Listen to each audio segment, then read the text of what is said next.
Assalomu alaykum. Siz bilan doktor Alimov aqlli insonlar uchun tibbiyot kanalidasiz. Bugun o'ta qiziq mavzu bu bolalar orasida uchraydigan eng ko'p top 5 ta tutqanoq turlarini gaplashib o'tamiz.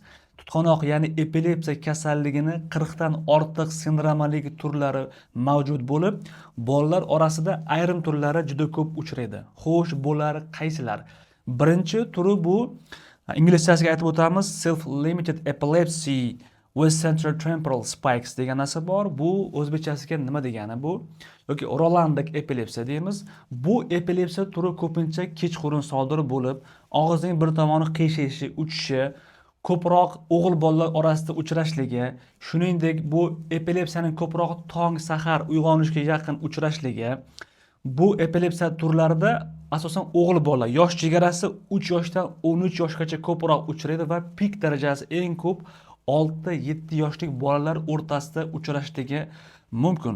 Xo'p, bu epilepsiya turi fokal xurujlar turiga kiradigan mansub xuruj bo'lib, fokal degani miyani o'zini o'ng va chap yarim shari bo'ladigan bo'lsa, ko'proq bitta yarim shardan boshlanib, ikkinchi yarim sharga yoki o'sha yarim sharni o'zida tarqaluvchi xurujlar bilan namoyon bo'ladi. Bunda ko'pincha bemorlar hushini yo'qotmaydi. Xo'p, kechqurun dabdurustdan uyg'onib ketadi.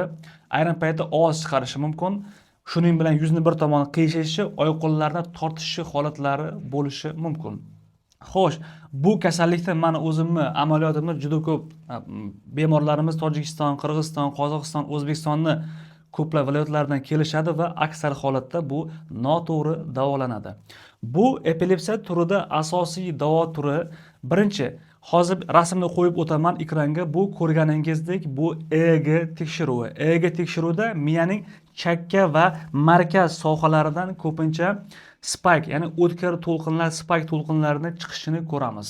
Bu epilepsiya turini ko'pincha благоприятный, ya'ni yaxshi davolash mumkin. Ko'pincha yaxshi davolangan payti 13-14 o'smir yoshiga bormasdan bu kasallikni yaxshilab davolab yuborilishi mumkin. Kasallikni davolagan payti ko'pincha bu adashib, bu epilepsiya turida ko'pincha valproat unumlari, misol uchun bo'lishi mumkin. Bu turida Canulexlar, Depakinlar yoki boshqa valproat unumlarini berilishi bu kasallikni to'liq bartaraf qilmasligi mumkin. Chunki bunda davolash protokollari bor. Bunda levetristam, karbamazepin, ayrim turlarda Topamax va Clobazam kabi dorilar buni epilepsiya turlarini davolaydi.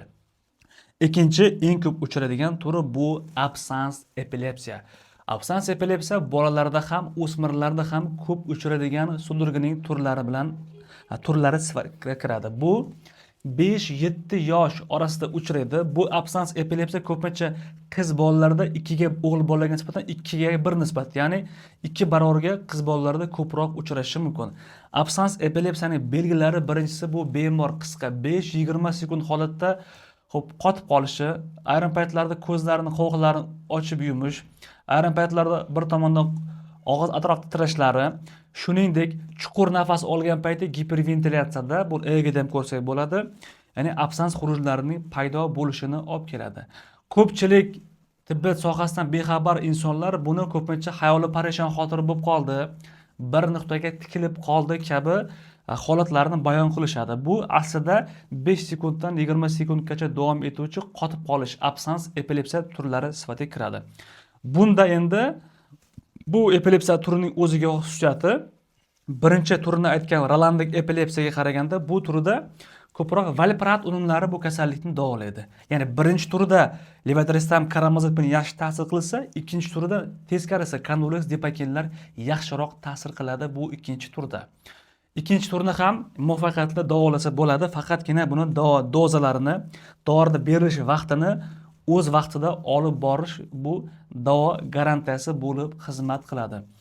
Uchinchi, bu turga o'tishdan oldin yana bitta EEG'ni misol qilib keltiraman. EEG'ga qaraydigan bo'lsangiz, ekranning o'ng tarafida ko'radigan bo'lsangiz, bu yerda o'sha absans epilepsiyasiga xos bo'lgan EEG'da o'choqlarni ko'rishimiz mumkin. Xo'p, uchinchisi, bu bolalar o'rtasida ko'pincha epilepsiya deb noto'g'ri tushuncha paydo qilinadigan febril xurujlar. Febril xuruj degani bu bola baland 38, 39, 40 temperaturada organizmda qanaqadir infeksiya fonida to'satdan xurujlarning paydo bo'lib qolishi. Bunda bola ko'zi tepaga ketishi mumkin, tishlanishi mumkin, oy-qo'llari mandaq tortishi mumkin va bu xurujlar ko'pincha qisqa muddat davom etadi. E'tibor beramiz, bu faqat temperatura qilgandagina bu epilepsiyaning mana shu turi, alohida epilepsiyaning turi deyilmaydi, bu febril xuruj deyiladi. Epilepsiya kasalligi kiritilmaydi, lekin ko'pchilik adashib buni epilepsiya deb yuritib keladi. Bu kasallikda davo choralari ko'pincha 1, 2, 3, 4 ta xuruj bergan payti birdan sudurgaga qarshi dori vositalari berilmaydi.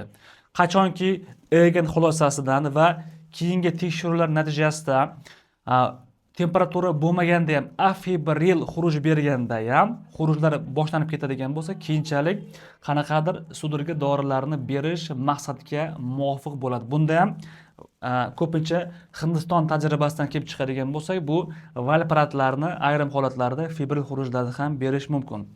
Xo'p, febril xurujlarning oddiy va murakkab turlari farqlanadi.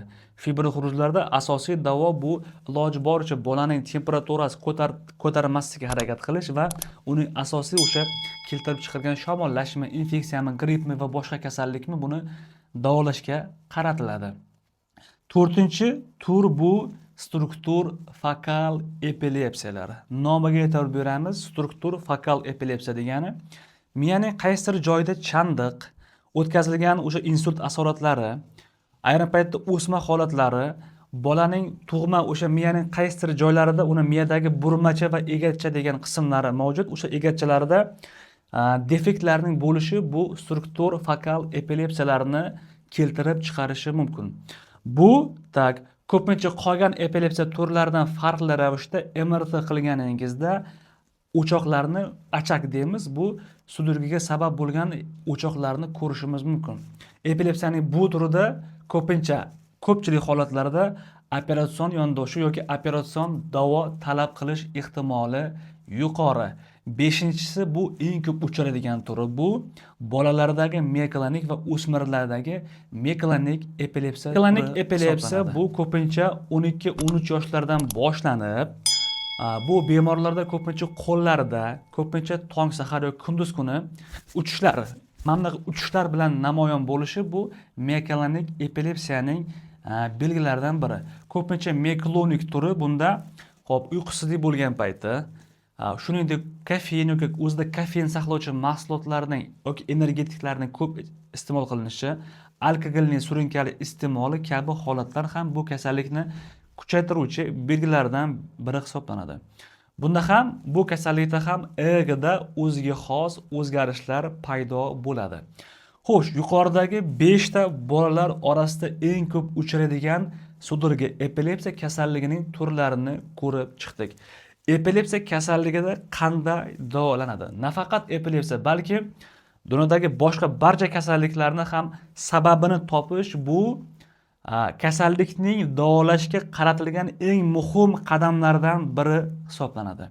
Epilepsiya kasalligida 4 ta asosiy tekshiruvlar qilinishi mumkin. Bu sifatli EEG, sifatli MRT, shu bilan birga laborator tekshiruvlar va ayrim paytda genetik testlar o'tkazilishi mumkin.